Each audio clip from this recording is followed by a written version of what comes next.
Imagine you're on a dusty field, a baseball sitting in your hand. 10 yards away, a chimpanzee is staring right back at you. It's stronger than you. Its arms are built for climbing, pulling, and hanging from trees. So if this is raw muscle, you're probably losing. But the contest isn't strength. It's a throw. The chimp winds up and whips its arm forward. The ball flutters out slow and crooked, like it slipped free by mistake. Then you step forward. Your hips turn, your shoulder folds backward. And for a fraction of a second, your arm becomes a whip. The fastest motion your body can make is not a punch, not a sprint stride, not even an eye blink. It is the inward rotation of your upper arm during an overhand throw.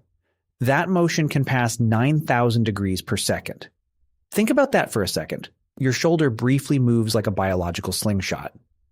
Not because you're the strongest ape, because your body is shaped to store energy, hide it, and release it all at once. For you, throwing might mean a game in the yard. For an ancestor on an open plain, it could mean distance from teeth, distance from horns, distance from a kick that could break a leg. And out there, a broken leg was not an injury. It was a sentence. That's the strange thing about throwing.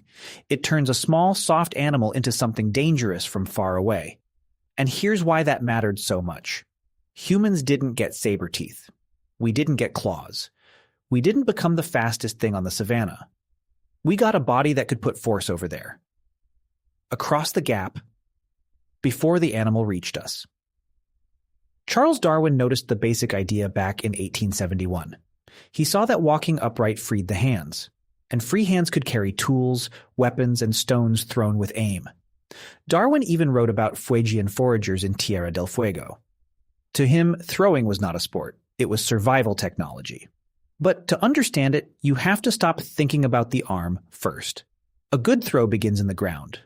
Your foot plants. Your legs drive. The real reason you beat the chimp is hiding nowhere near your hand.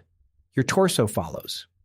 Then the shoulder, elbow, wrist, and fingers take their turns. It's not one shove. It's a chain reaction. Energy climbs from the ground through your body, and the ball is just the final link.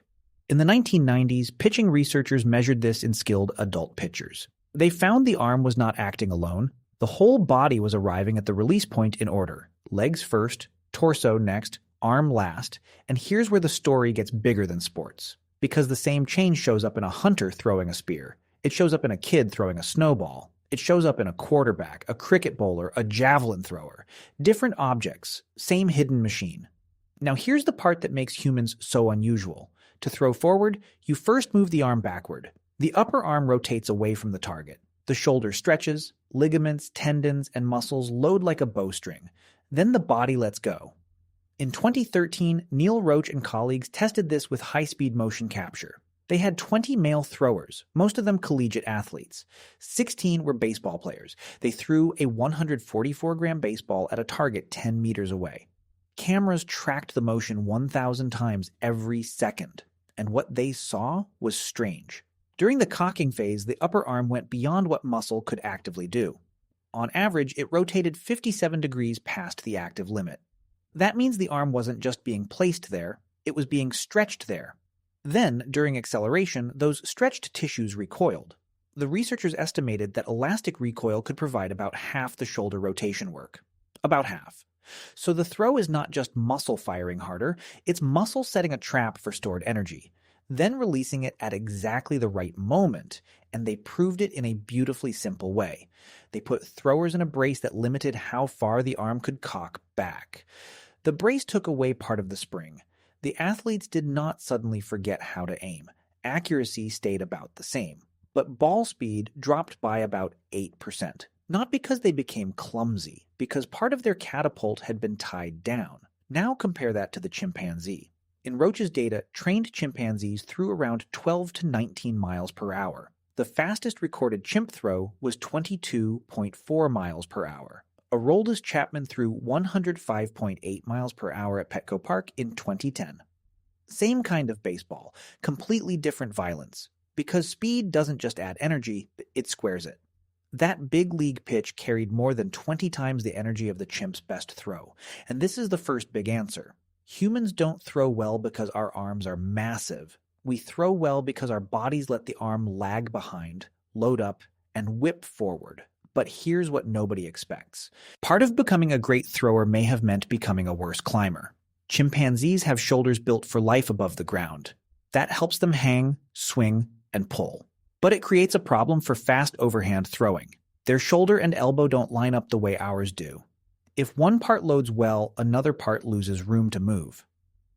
Humans changed the trade-off. We have a tall, mobile waist. That lets the hips and chest separate during a throw. We have shoulders that face more to the side. That lines up the chest muscles with torso rotation, and we have lower humeral torsion than chimpanzees. That sounds technical, but picture a twist in the upper arm bone. Less twist can give the shoulder more room to cock back. Throwing athletes often show 10 to 15 degrees less torsion in the throwing arm. Their skeleton has kept a more youthful throwing shape. A pitcher's arm is not just trained. In some ways, it is grown. And those traits appear far back in our family story. Around 2 million years ago, Homo erectus had the package coming together. Long legs, a mobile waist, lower, wider shoulders, wrists that could handle the snap at release. The trouble is, the earliest projectiles almost vanish. A thrown rock just looks like a rock. A wooden spear rots away unless conditions are kind. So the body sometimes tells the story before the weapons do. By about 2.6 million years ago, cut-marked bones show hominins were eating meat. By around 1.9 million years ago, meat eating seems to intensify. And meat is risky food. It can kick you before it's dead. It can draw lions, hyenas, and other hungry mouths. A stone thrown from a few meters away changes that bargain. Not perfectly, but enough to matter. By 500,000 years ago, the evidence gets sharper. At Kathupan, one in South Africa, archaeologists found stone points likely used as spear tips. That pushed early hafted hunting technology much deeper than people expected. Around 400,000 years ago, England gives us the Clacton-on-Sea yew spear point, a piece of wood that somehow survived long enough to speak.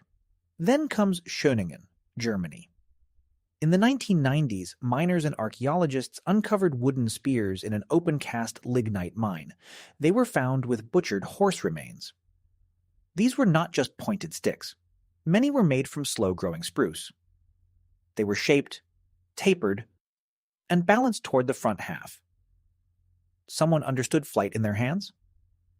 Picture the scene. A cold lakeshore.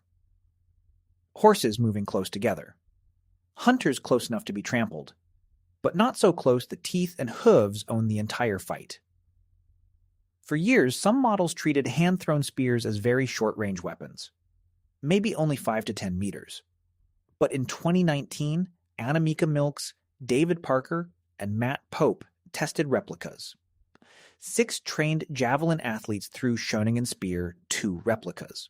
Across 120 throws, they could hit targets out to 20 meters. The team suggested 15 to 20 meters was a better effective range. That is not a bow. But it's not helpless close-range stabbing either. It's room to choose, room to wound, room to survive the mistake. And now the story reaches the brain. In 1975, Philip Darlington argued that throwing shifted advantage away from brute strength. Skill could beat muscle. He called the throw a three-body problem. You, the projectile, the moving animal, all of them changing position at once. Then William Calvin pushed the idea even further in the early 1980s. He focused on the launch window. Release too early, and the stone rises over the target. Release too late, and it slams into the dirt.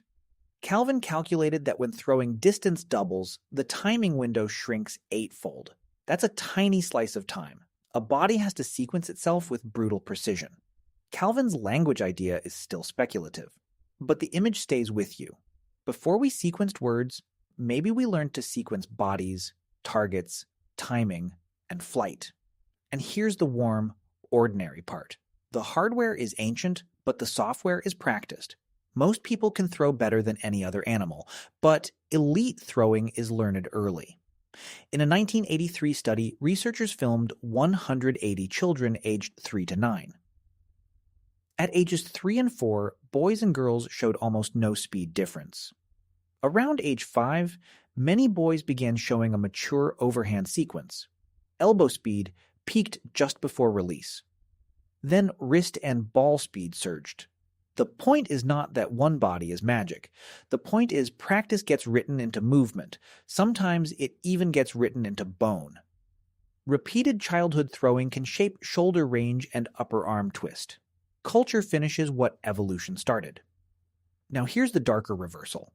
The motion that made us powerful can damage the body that performs it. Baseball pitching produces extreme loads. Fleissig and colleagues measured skilled pitchers generating about 67 Newton-meters of shoulder rotation torque. The elbow faced about 64 Newton-meters of varus torque. After release, shoulder compressive force reached about 1,090 newtons. That's the catapult trying to stop itself. A Paleolithic hunter probably did not throw 100 high-speed pitches in a few hours. Modern athletes do, so a survival motion becomes an overuse injury. Labrum tears, elbow ligament injuries, pain from doing something the body evolved to do, just far too often. And that makes modern throwing strangely moving. A scoreboard turns it into entertainment. A radar gun turns it into a number. But underneath, the old problem is still there. How does a fragile animal create force without touching danger? Humans didn't become dangerous because we grew claws. We became dangerous because we could put a claw somewhere else. A stone over there, a spear over there, a ball over there so fast it hums. Every throw still carries that old solution. Feet on the ground, hips turning, shoulders stretched like a hidden bow. Release. A throw is a fossil you can still perform. A 2 million-year-old answer to being small, soft, and hungry in a world full of teeth.